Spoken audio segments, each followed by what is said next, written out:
Hi,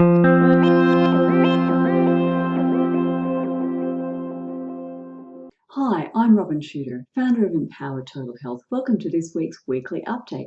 Something a little bit different for this week, not my usual sciencey kind of topic. I want to talk to you about the What the Health premiere screening in Canberra that I had the great honour and privilege to attend last week, Tuesday, as a member of the expert panel for the post-film discussion. If you haven't already seen What the Health yet, it's time to do something about that. This film is the follow-up to Kip Anderson and Keegan Coon's smash hit 2014 documentary Cowspiracy, which explored the catastrophic impact of animal agriculture on climate change, water pollution, species extinction, ocean dead zones, desertification, land clearing, and a range of other environmental issues. And also asked the very pointed question, why aren't mainstream environmental organisations talking about this issue? What the Health follows a fairly similar trajectory. The documentary presents the scientific evidence for the health benefits of a whole food plant-based diet in an engaging and easy to understand manner. It features interviews with a host of plant-based doctors and other health professionals, including some of my favourites, Dr. Alan Goldhammer, Michael Greger, Neil Barnard, John McDougall, Michelle McMacken, Garth Davis, Cordwell Esselstyn, and lots more. It also features athletes, including Ultraman Rich Roll, surfer Tia Blanco, and former footballer David Carter, the famous 300-pound vegan. And it tracks the journeys of 3 individuals who are plagued with severe, medically incurable health conditions, each of them with a bag of pills. And these people turn their lives around by adopting a whole food plant-based diet. So you've actually watched them do that on the film.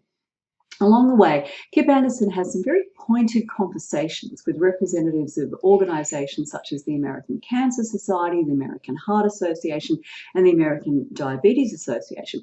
Now, these organisations actually promote the consumption of the very foods that have been clearly shown in multiple studies to cause the diseases they're supposedly there to ameliorate. And these conversations range from the darkly amusing to the downright shocking. Watch the bit where the representative of the American Diabetes Association refuses to talk about diet in the prevention of type 2 diabetes. Strange but true. Now, as in Cowspiracy, it becomes undeniably evident as What the Health unfolds that there are powerful commercial interests that are preventing the public from getting accurate information. And in this case, in this film, it's information on the steps that they could take to improve their own health and reduce their dependency on the medical industrial complex. A complex that sees individuals as merely sources of profit. And this was most disturbingly illustrated by a scene in the film in which Kip Anderson turns up at a hospital where he'd already arranged to have an interview with a heart surgeon who advocates a plant-based diet to his patients. But a representative of the hospital comes outside the hospital to speak to Anderson and says, no, you can't go ahead and do that interview because this hospital makes too much money from heart surgery to permit you to have this interview and put it in your film. Truly shocking. Over 250 people from the Canberra region attended this sold-out ACT premiere of What the Health.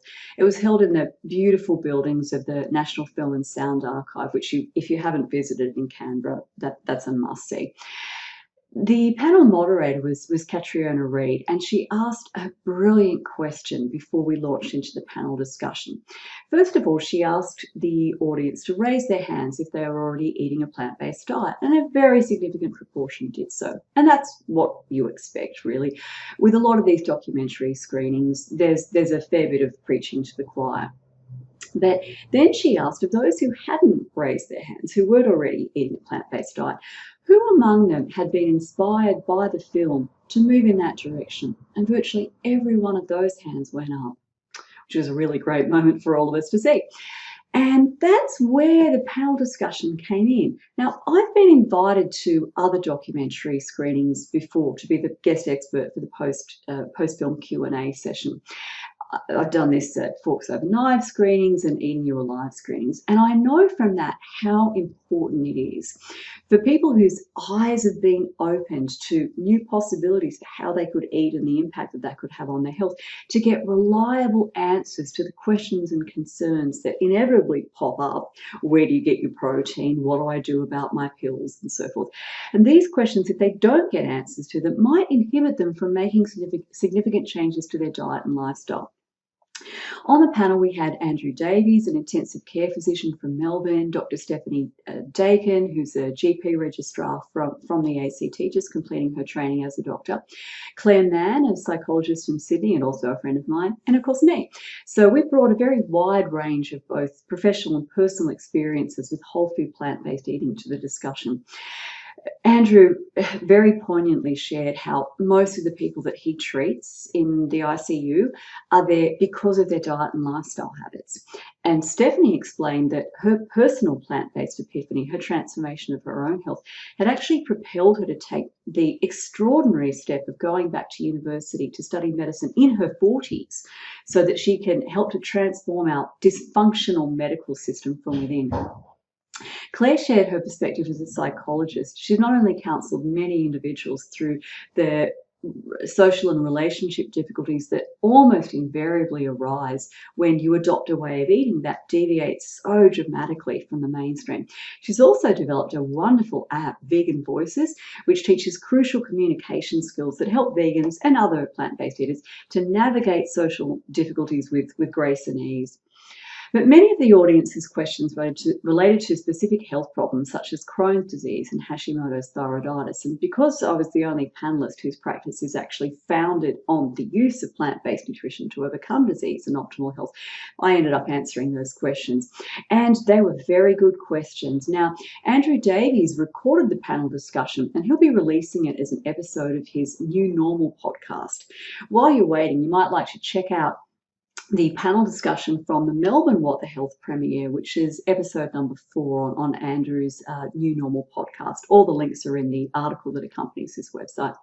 And this panel featured my friend Malcolm Mackay, who's a GP in Melbourne, Renee Thomas, also a friend of mine, and a new graduate of Monash Medical School, along with medical oncologist, cancer doctor, Dr. Despina Handolius, and neuropsychologist, Dr. Ash Nayati. I hope I got her name right there. One audience member challenged the science that was presented in the documentary. He raised the question of whether the filmmakers had cherry-picked the studies that they highlighted, whether there were other studies out there presenting alternative ways of eating that might be equally healthful. As I pointed out, there really aren't that many cherries to pick. The only diet that's ever been documented by angiography to produce reversal of atherosclerosis, the blockage of the arteries in the body by cholesterol-laden plaque. And by the way, this atherosclerosis is the underlying driver of the leading causes of death and disability and reduced quality of life in every industrialized society, from heart attacks to strokes to erectile dysfunction, chronic lower back pain. And that diet that reverses this atherosclerosis is a low-fat, whole food, plant-based diet. Nothing else has ever been documented to work on these fundamental problems. The real highlight of the panel discussion for me, though, was the final audience question. A woman of, shall we say, mature years shared that she was so inspired by the film, she wanted to adopt a whole food, plant-based diet immediately, but she didn't know where to begin. Now, fortunately, each of us panel members had a wealth of resources and tips to help get her started. And again, this is a very important aspect of panel discussions in films like this, so people can get practical questions like that answered pronto. The take-home messages for me from this overall exciting and positive experience were, number one, documentaries possess enormous power to catalyse change. If you're struggling to motivate yourself to improve your diet and lifestyle habits, I strongly encourage you to watch What the Health, Eating You Alive, Food Choices, and Forks Over Knives, which was the original film back in 2011 that started it all. On the other hand, if you're struggling to reach your loved ones and friends with a plant-based message that could save their lives, invite them to watch these documentaries with you. Then it's somebody else telling your friend or family member, not you. If a picture speaks 1,000 words, a movie speaks over a billion perhaps. Number two, Contrary to the assertions of many health and medical professionals that people just won't change, the fact is many people are willing to change their diets in order to improve their health if they're presented with compelling evidence that it would work. And the large percentage of the audience who expressed their desire to go plant-based after watching the documentary was really testimony to this. It's way past time for doctors, dietitians, and other professionals to stop treating their patients as if they can't handle the truth. Moderation is clearly not a successful dietary approach for the vast majority of people. If moderation worked, we wouldn't have 2/3 of our population overweight or obese. Clearly, a more evidence-based approach to nutrition is required to turn around this health and obesity crisis. And number three, people who are on the threshold of change can be held back by doubts and concerns, but promptly addressing those doubts and concerns just throws the doors wide open for them, welcomes them through to the other side, to that life of vitality and health that's waiting for them. I would love to hear from you if watching a documentary has helped you turn your health around, so put your comments below. And if you need support for transitioning to a whole food plant-based diet, go ahead and check out my EmpowerEd health and nutrition education program. It is packed with resources on how to implement this science-based, evidence-based way of eating, including video recordings of my full-day empowered eating seminar and my plant-powered oil-free cooking workshop, Healthy Eating 101, which covers kitchen setup and meal planning and batch cooking, and 2 live webinars per month. One is an open question and answer session, and the other is an in-depth exploration of an important health topic. There's absolutely no risk to you because your first month of membership is 100% free. You can register for your 1-month free trial of EmpowerEd. The link is in the notes above or coming up at the end of this video. So thanks for listening, and I will see you for next week's weekly update.